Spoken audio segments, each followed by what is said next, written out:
Nobody ever calls me that, actually. I go by Hamza. But Yeah, because it's just like... it's just easier to pronounce. It's a pain. So, all right. Well, thanks for contacting us. We Sure, contacted. sure. Yeah. So I just want to make sure that we're talking about the same people here. Yeah. So you recognize those two? I do. Well, I don't recognize him. I recognize him from, TV. From the news. Okay. But I recognize her 100%. Okay. 100%. And where did you say that you saw her? So I was at Mount Fuji. It's Okay. called Mount Fuji Hibachi. It's up on, you go 25 north, and the exit is 144. Okay. And there's like a pseudo mall there. Sure. It's got JCPenney's, Macy's. I think it has I think a I know. perfume store. I think I know what you're It's talking got about. a restaurant called Who Hot Yes. Mongolian Grill. Yeah. Yeah, so it's right there. Okay. Is where Mount Fuji is. And that restaurant is very... I was there last night. Oh, yeah. It's very important to me because that's where I found out that my wife was having a baby boy. Oh, really? So- Congratulations. They know me there as the Yeah. guy who turned the table over, threw the chairs, because I was just overjoyed with excitement. Yeah. So, did you want me to go into... Yeah. Do you remember when this was? And that's a question I've been racking in my brain. I would like to say we took our baby moon in April. Okay. And I can go through my credit card statements because I remember that I paid for the meal that night, me and my wife.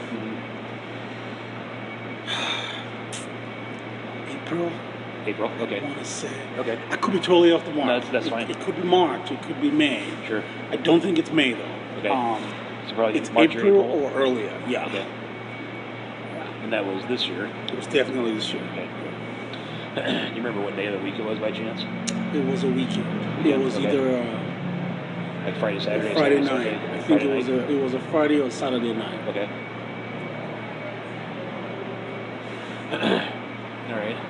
And so is this like a regular hibachi place where several people sit around the same table and the chef does his You thing? see with complete strangers.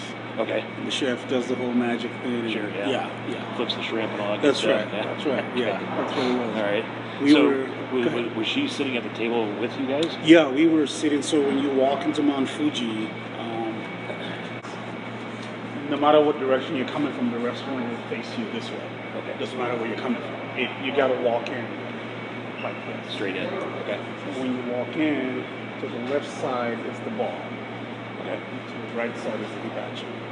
We have about 10 different hibachi tables. Okay. We were seated at the same one where I found out my wife was having the boy. Oh, really? It's Okay. the one when you walk in, it's the very last one by the window on this side. It's the last table Okay. by the window on this side, closest to the door. Okay. Me and my wife sat down first. Shannon and a friend sat next to us. Okay. Do you remember what her friend looked like? Yes, the friend, I don't remember her hair color, white female, distinct eyes. I don't remember the color of her eyes. Maybe, I think what stood out was either they were super bright or a little bit big, but she had distinct eyes. She was wearing a black dress. The friend was wearing a black, it's a kind of lacy dress. Shannon was wearing blue jeans with a blouse, like a. I am horrible with colors. The color of that blouse would be something like this. Okay. Kind of a orange rust. Orangey, but very light orange. Okay. Faded orange, Okay. if you will.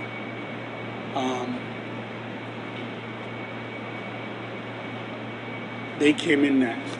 They sat next to us. Did they introduce themselves? No, Okay. no, they didn't. And then my wife is not the talking type. She's pretty snobbish. She doesn't talk to anyone. I'm the guy I'm the life of the party. Talking to everybody. Hey, what's going on? So I just turned to them and I said, well, hello there. And the friend was the first to respond. I said, hello. And I said, first time here? And they said, I think Shannon was sitting next to me. Her friend was on the other side. Or the friend was next to me and Shannon was on the other side. No, Shannon was next to me. And I said, have you guys been here for the first time here? I said, no. They said, yes, this was the first time there. I said, it's not. They asked us if it was our first time. I said, no, it's not our first time. And somehow, somewhere, I don't know how it happened, but I found out that her friend was actually just visiting from North Carolina. Okay. Her friend was visiting. And I said, wait a minute now. I'm not originally from the U.S., but if I were to call a place home, for me, it's North Carolina. That's where I first came when I came to the U.S. That's where I lived for 8 years. My identity lies with I love the state. So I said to the girl, I said, that's my home state. And she said, no way. I said, yeah, I used to live in Charlotte. And she said, you gotta be kidding. That she used to live in a town called Gastonia. Gastonia is neighboring to Charlotte. Is it like a suburb or is it a ways away? No, it's separate. Okay. It's separate. Yeah, it's separate. A suburb would be like, actually Charlotte is not like Denver, where you have Denver, and then you have Centennial, and then you have North Glen. No, Charlotte is Charlotte. Okay. And it's just huge. Okay. It's just big. It's bigger than Denver, actually. It's huge. And then you have neighboring towns, like Mint Hill or Gastonia. So when somebody says, I live in Charlotte, they could live an hour away from you, but they live in Charlotte. Still in Charlotte. Right. So Gastonia is about an hour away. Right. Or 45. Oh, an hour away. So she told me about that. She says now that she lives in, it was either Morrisville or Lake Norman. One or the other. Either Morrisville or Lake Norman is where she says she lived now. And she proceeded to tell me about how her house got broken into when she lived in Gastonia. This is the friend. Okay. She had an alarm system. I said, well, I have an alarm system. If something sometimes I open the door inadvertently and the police are already calling me and saying, hey, come into your house. And she said, no. She said, by the time she got back to the house, in a matter of 2 minutes, the burglar done what he needed to do and taken off. So I said, oh, okay. So it was, and I said, well, you should sue somebody. I brought it up, and then she was like, what do you do for a living? And I said, well, I sue people. So we kind of laughed about it. Shannon hears that. I mean, she's in on this conversation the whole time. And she hears that and she's like, you're a lawyer? I said, yeah. I said, yeah. She said, what type of law do you do? I said, everything but family law. She said, why don't you do family law? And I said, because I hate family law. I said, I've been through a divorce before in family court, and it's just a nightmare. Yeah. She said, really? Well, tell me more about that. So I'm telling her about how I got divorced here. Ex-wife moved with 3 kids to Tennessee, how I fought for the kids, and how I spent so much money fighting for the kids. In the end, she moved with the kids, and I see my girls, but it's a burden going back and forth. And then, I believe it's Shannon who said to me that, I want to say it was Shannon or her friend. I want to swear that it's Shannon, but I'm not 100% sure. It was Shannon. That she had gotten divorced before, is what she said. She said I said, were there any kids in that marriage? And she said, no, there were no kids. She said, I think the guy is an attorney too, her ex-husband. She said, what? Her ex-husband is what? Is an attorney. Okay. She said she brought him up I said, what do you mean by that? She said, while she worked and busted her tail, he was going to school.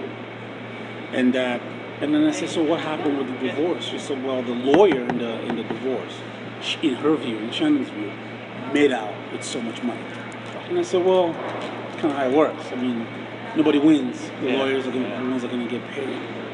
And then she said, well, so tell me more about your divorce with the girls, involving the girls. And I said, well, that's it. She ended up moving to Tennessee, and she's asking me, she's like, what's the law in Colorado when a divorce happens?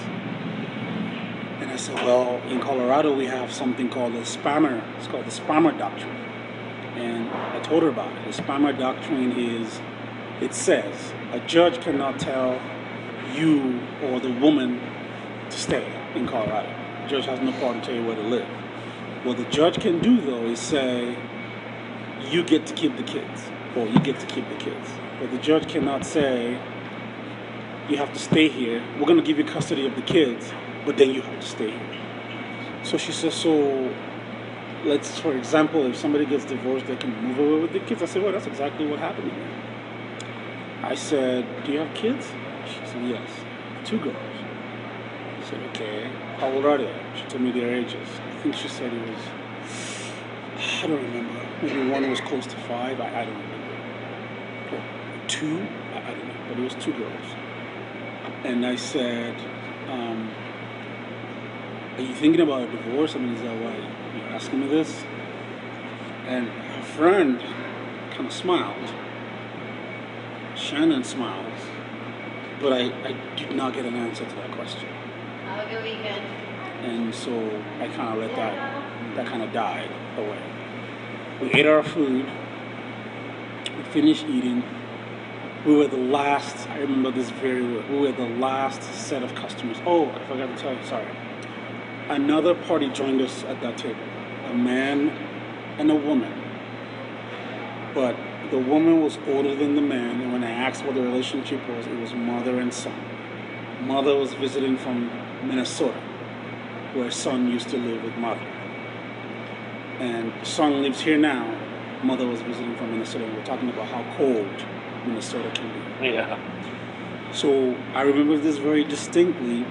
We were the last people to leave the restaurant. Matter of fact, the waiter kept coming back over and saying, you guys need boxes? Need boxes? Kind of like saying, hey, beat it. You gotta go. Yeah. So. Do you remember what time you got to the restaurant? I know they stopped sitting people at 8:45. Okay.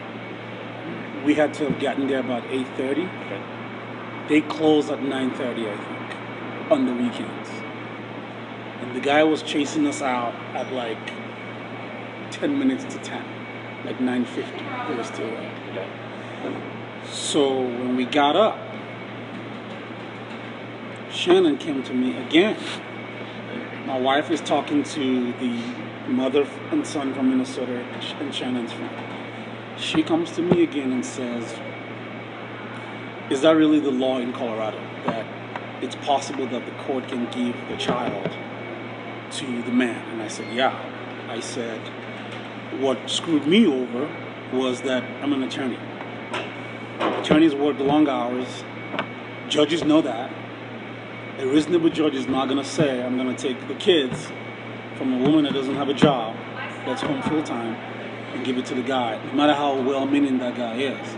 What the court can do, though, is, as they did for me, give me all the breaks, financial breaks, access to the kids, all that stuff. But ultimately, they'll give it to the woman. I said, but I have seen cases where the guy is not a lawyer. The guy works, 30 hours a week, and you tell the court, I'm trying to move the kids to North Carolina.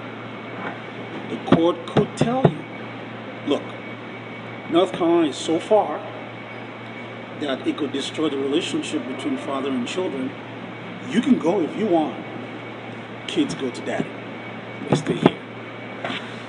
And so she's like, really? I said, yeah. I said, that's the law. It's called the spammer doctrine. I said, look it up. I said, but I've seen cases where because of that, the mother says, okay, I'm not moving away anymore. I'm going to stay. I'm going to stay. I'm not going to go. Because they see that the court is going to give the children to the dad. And then I said, I said, I don't do family law, but I know people who are really good family law attorneys.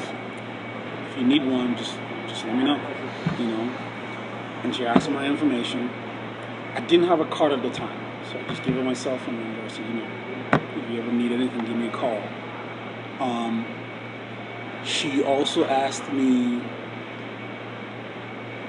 She asked about. What did she ask about? It had to do with that first divorce that she had. She said.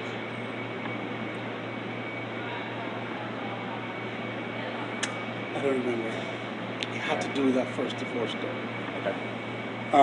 And so when we went outside, and she said to me again, she said, why is divorce really a messy process? Is family law really a messy place? And I said, I always tell people, whatever you can do, I know now, my wife that I'm with now, unless I see a guy texting her on her phone or something, whatever the difference is between us, we're going to work it out. Yeah, because it's a messy process. And she said, really? I said, yeah. I said, you've been through it. She said, yes, but I went through it without children. I said, okay, yeah. Without children, no problem. It's just wash your hands clean, and as long as you're not a millionaire who's making a lot of money, your average Joe who makes regular money, just cut yourself loose and get out of it. But if you have kids, it's a messy, messy process. And she said, okay. That's all I remember. I was watching, so I record certain programs, like Nightline. You're gonna laugh at this, but like Judge Mathis and the other crazy lady, Judge Judy. Right. So sometimes I would record them over 3 weeks. It's too much. I'm not gonna sit there and watch. I'll just delete. Or sometimes I'll press play, listen to what it's gonna cover for like 2 minutes. If I don't like it, I'll delete it. So one of those episodes, I didn't even know anything. I had heard like some guy had killed his wife in Colorado. Whatever. It happens every day. My wife's upstairs. I'm downstairs. I press play on the DVR. Up comes Shannon's picture. I don't even remember where I threw the remote. I'm screaming. Everyone upstairs and I'm yelling at my wife. I'm like, turn the TV on. So she turns it on upstairs. I tell her, go to this episode of Nightline. She turns it on. I said, do you know that woman? And she's like, vaguely. I said, no, this is not vaguely. Come on, I need you to search your brain. And she's looking and she's like, I don't know, I think somewhere. I was like, no, think. Hibachi. And she's like, maybe is this the woman that you were talking to at the Hibachi place? And I'm screaming, yes, that's her. My wife doesn't remember as much as I do. But I remember, I talked to her. I had told her at the time, when we were talking that day, I said, you can feel free to ask me anything you want to ask me personally, but you have to understand, it's not going to be privileged because your friend's here. If it's just me and you one-on-one, I will take that as attorney-client privilege. It's your privilege. You own it. I told her that. She said, really? I said, yeah. She said, well, I've talked to lawyers before, and I just talk. And I said, and they give my stuff away. And I said, no. You can grieve those guys. You can take them to the Supreme Court and have them punished for that. I said, it's your privilege. I said, but we can't. Anything I tell you here is open.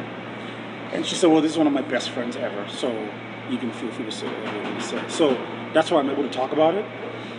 It's not privilege. Sure. But that's, to me, what I walked away from at that day was just, to me, personally, that woman really wanted to ask me some deeper questions about divorce. She couldn't do it where she was. I didn't think anything of it. I meet people all the time who say, you're a lawyer, can I pick your brain? Happens 3-4 times a week. Yeah, sure. It's not a big deal. Yeah, I get that a lot but when too. I saw the news, I'm going, I don't know what happened. A woman talked to me about divorce though. And she seemed very curious about Colorado law on divorce that involves children. What was her demeanor like during dinner? Was she happy? Were they laughing? Very sweet lady. She told me this too. Oh yeah, she told me that she had some type of medical condition. That when she had one of the babies, I think first or second one, she had to be on bed rest for a long time because she had some kind of medical. Now I asked my wife about that. I said, "Do you remember what it was?" And my wife said that she doesn't remember, but to her, she thinks it was lupus. That's what my wife said. I don't remember what it was. I just know she told me about that medical condition. And she even told me what pill she was taking for it. And I remember telling my wife, like, yeah, it's a little bit TMI. How would you tell anybody what I take for? And my wife was like, I mean, most people talk. Most Americans talk. Yeah. They're very open. But I remember that. Yeah. Did you see him get into a car? No, and it is why we parked. So that mall, it's the lock of the drawer. You can park right in front of the restaurant, as we did last night and that same day, or you could park like 2 streets away. North 40. Yeah. And we parked in the front. Okay. And we got in the car. I was driving that day. Oh, I will have an exact date for it. And I'll tell you why. I was driving. So my wife drives a Range Rover. Her Range Rover went in for service at the Range Rover dealership in Flatirons, and they gave her a loaner, a Discovery loaner. That's what I was driving that day. Oh, okay. So that. Okay, yeah. If you could dig that up, that would give us. Send me an email. Exactly. That'd be great. Yeah. Exactly. Okay. I was driving Discovery, Range Rover Discovery, a gray one, which was parked right in front of the restaurant. So I didn't see them get into a car. Okay. Yeah. No problem. Yeah. All right, and just to confirm, it's just those two, no kids, no husbands, no kids, no people husbands, with them, no. anything like that. No, I remember. I don't know if I asked her where the kids were, and if she said they were either with the grandparents or with the husband. I don't remember her answer to that question, but I remember asking her that. Her friend. Did her friend have kids?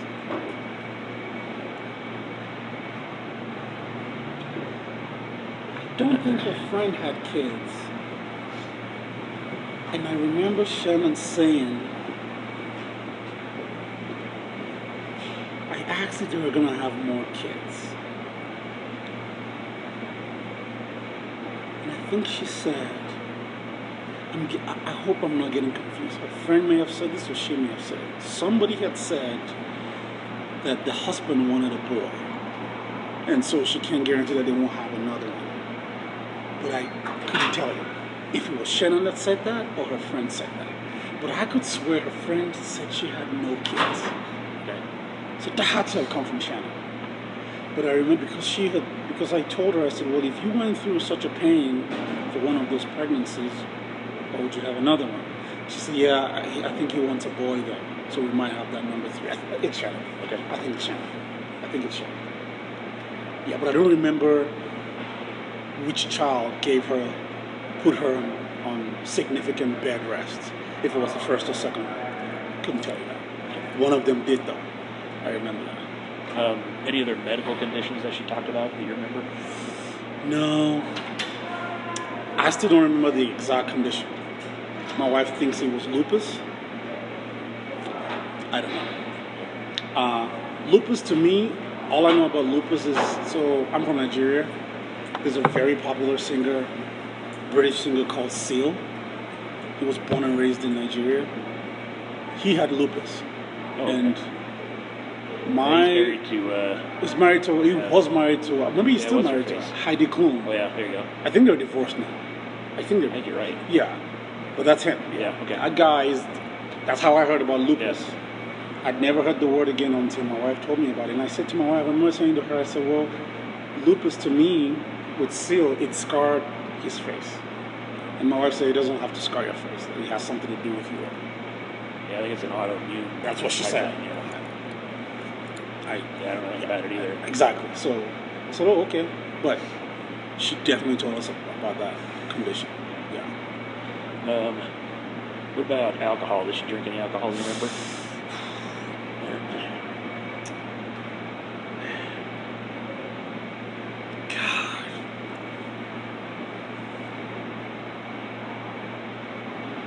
don't know. Don't know. I know the guy, the son with the woman from Minnesota. I know they drank. I know they ordered a drink. We didn't order a drink. Those guys they squirt sake in a plastic bottle. Uh-huh. I know I had it. Don't know if she had it though. Okay. Don't know. I know we didn't order drinks. Okay. Yeah. No wine glass you remember on the table or anything like that.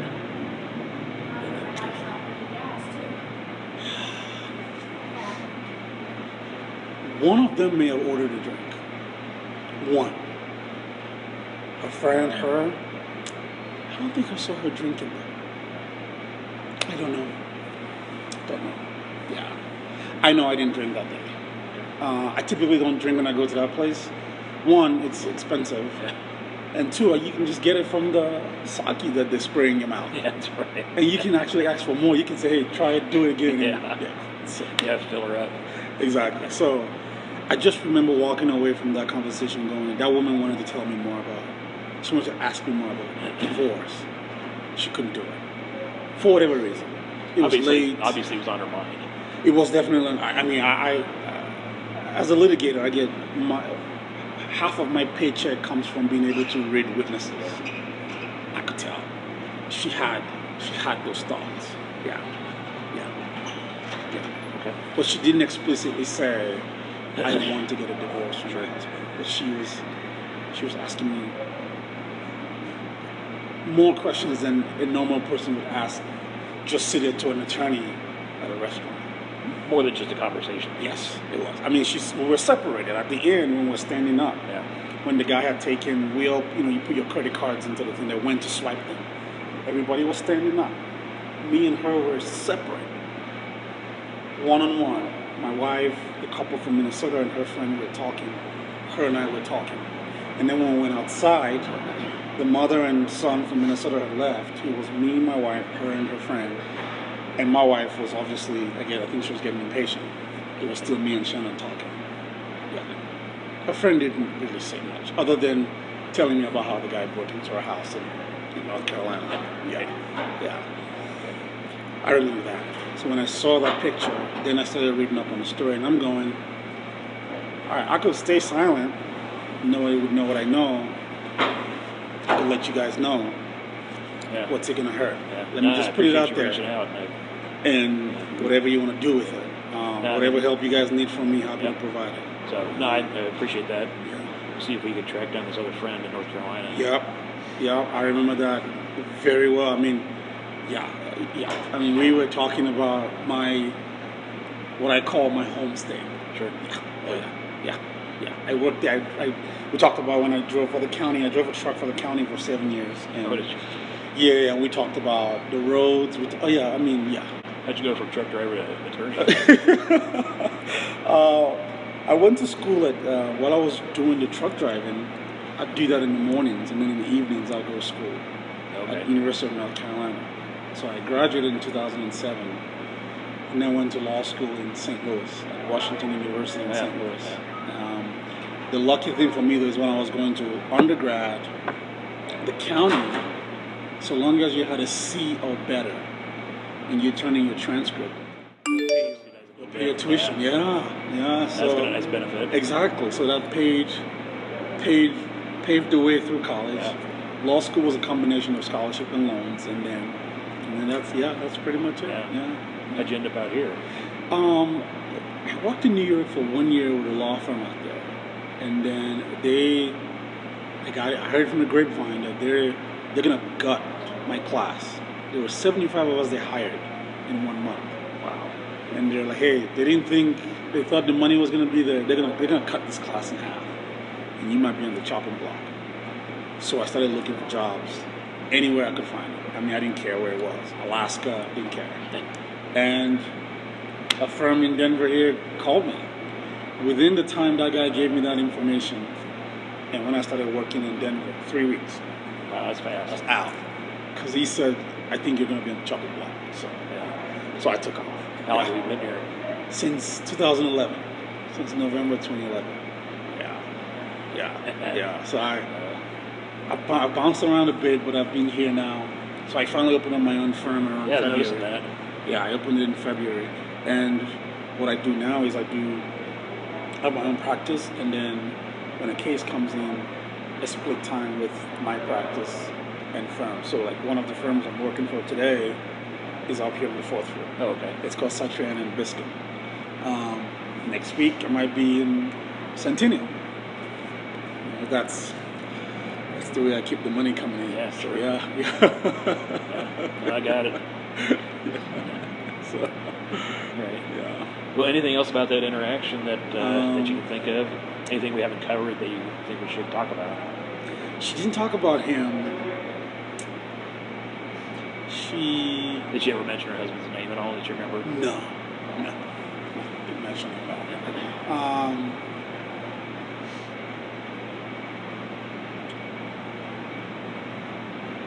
I just know the divorce thing.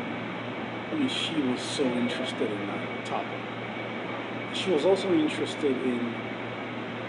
She actually asked me. She had said, she has said, your ex-wife didn't bring you up too, did she? I said, no, I brought her up because I think she was still a little bit aggrieved about that first, that first guy, because she said, I worked, and he went to school.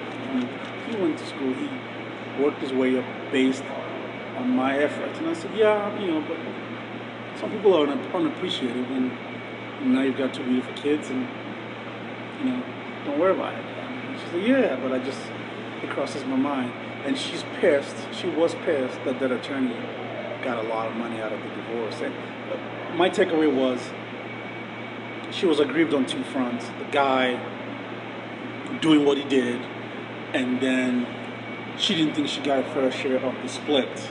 The attorney got most of the money, and I said, that's divorce for you. Nobody wins. Yeah. That's part of the game, Yeah, nobody wins. I mean, my ex, she's got the kids, but every day she calls me asking me for money because she's like, I don't have any money and I'm stuck with them. And I'm like, well, you don't have to be stuck with them. Send them back to them. Yeah, right. But she's pissed. Everybody's pissed. I'm pissed they're so far away. She's pissed that she doesn't have enough money. She thinks I'm living the good life in Denver and don't care about the kids. And it's divorce court. Everybody wins. Yeah. That sounds like you're gonna have another one. So. Yeah. I'm good now. So I told her. I told my wife. I said, we're not splitting. I mean, if it's infidelity now, that's unforgivable. I'm not doing that.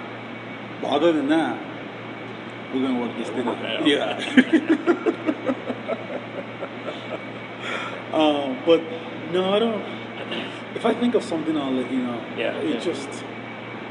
It's funny how I had heard about that murder, or alleged murder, however you want to put it, didn't pay any attention to it. I mean, it was like he got into one ear and went out the other. Or some guy killed his wife in Colorado, okay, fine, whatever. I didn't pay any attention. It was that.